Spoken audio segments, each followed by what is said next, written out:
નમસ્કાર, ગુજરાત મનોમંથન 9 માં આપનું સ્વાગત છે। હવે જોઈએ આજના સમાચાર। અમદાવાદમાં વધુ એક છેતરપિંડી કરનારી ગેંગ ઝડપાઈ। સોરીન પંકજભાઈ પટેલ અને અક્ષિતા સોરીન પટેલ બંને પતિ પત્નીને અમદાવાદ ક્રાઇમ બ્રાન્ચે ઝડપી લીધા હતા। પતિ બન્યો બંટી અને પત્ની બની બબલી લોકોને 10% જેટલું ઓછું વળતર ચૂકવવાની લાલચ આપી કરતા હતા છેતરપિંડી। કરોડોની છેતરપિંડી કરનાર બંટી અને બબલીને અમદાવાદ ક્રાઇમ બ્રાન્ચ દ્વારા ઝડપી લેવામાં આવ્યા છે। અમદાવાદમાં એન્જલ ફિટનેસ નામની પ્રાઇવેટ લિમિટેડ કંપની ખોલી ક્રેડિટ કાર્ડનો ઉપયોગ દુબઈમાં કારોબાર ચાલે છે। તેનાથી તમારે ઓછું વળતર ચૂકવવાનું રહેશે। ઓછું વળતર ચૂકવવાની લાલચ આપીને છેતરપિંડી કરતા હતા। લોકો પાસેથી આધાર કાર્ડ, પાન કાર્ડ અને ક્રેડિટ કાર્ડ લઈને પર્સનલ લોન કરાવી આપતા હતા। છેલ્લા 3 વર્ષથી લોકોને ઓછું વળતર ચૂકવવાની લાલચ આપીને કરોડોની છેતરપિંડી કરતા હતા। છેતરપિંડી કરવામાં પતિ બંટી અને પત્ની બબલી માહિર હતા, પરંતુ સોરીન પંકજભાઈ પટેલ અને તેમની પત્ની અક્ષિતા સોરીન પટેલને અમદાવાદ ક્રાઇમ બ્રાન્ચે ઝડપી પડ્યા હતા। હેડ ઓફિસ ગુજરાત મનોમંથન 9। આર્થિક ગુના નિવારણ શાખા ક્રાઇમ બ્રાન્ચ અમદાવાદ શહેર ખાતે માનનીય પોલીસ કમિશનર સાહેબ શ્રી અને સંયુક્ત police commissioner Shri crime branch તથા નાયબ પોલીસ કમિશનર શ્રી ક્રાઇમ બ્રાન્ચના માર્ગદર્શન હેઠળ એક ગુનો દાખલ થવા પામેલ છે।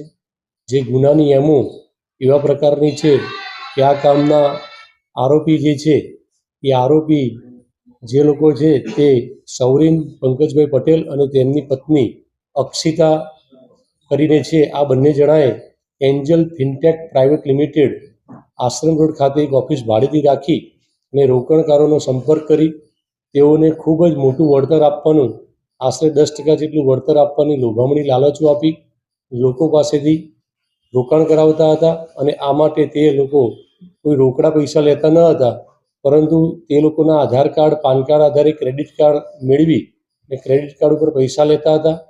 એવી જ રીતે તે પર્સનલ લોનો પણ લેવડાવતા હતા અને તેની સામે 10% ઊંચું વળતર આપવાનું લોભામણી જાહેરાત કરી અને 2021થી આ રોકાણકારો પાસેથી પૈસા મેળવેલા હતા અને કુલ 15 રોકાણકારોના 3,50,00,000 માતબર રકમનું આ લોકોએ ચીટિંગ કરી અને જાન્યુઆરી 2024માં તે લોકો ભાગી ગયેલા હતા।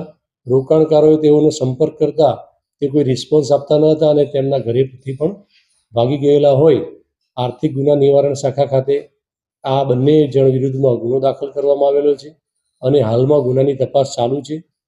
આપના માધ્યમથી અન્ય કોઈ ભોગ બનનાર હોય તો આર્થિક ગુના નિવારણ શાખા ક્રાઇમ બ્રાન્ચ અમદાવાદનો સંપર્ક કરવા અપીલ કરવામાં આવે છે।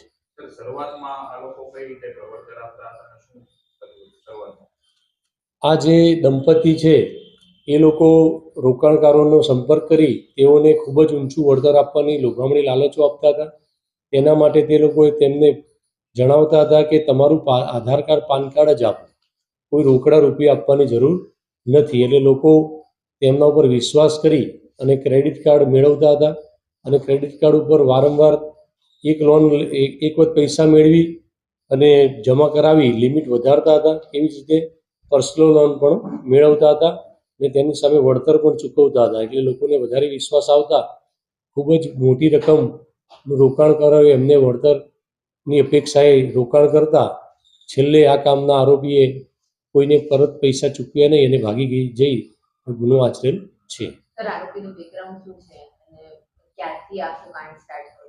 આરોપી અગાઉ પણ ક્રેડિટ કાર્ડનું કામ કરતા હતા અને હાલ ત્યારબાદ તેઓએ રોકાણકારોનું આ પ્રાઇવેટ લિમિટેડ કંપની બનાવી અને લોકોની પાસેથી ક્રેડિટ કાર્ડનો ઉપયોગ કરી અને ઉચાપત કરવાનું કાવતરું રચી અને આ ગુનો આચરેલાનું જણાઈ આવે છે।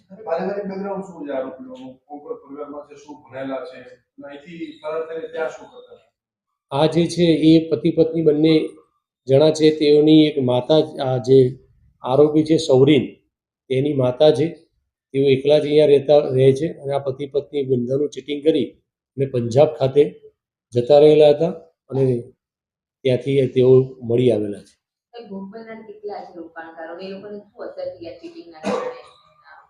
આ ભોગ બનનાર જે છે એ ભોગ બનનાર લોકોએ ક્રેડિટ કાર્ડ આધારે બેંક પાસેથી પૈસા લીધેલા છે, પર્સનલ લોનો લીધેલી છે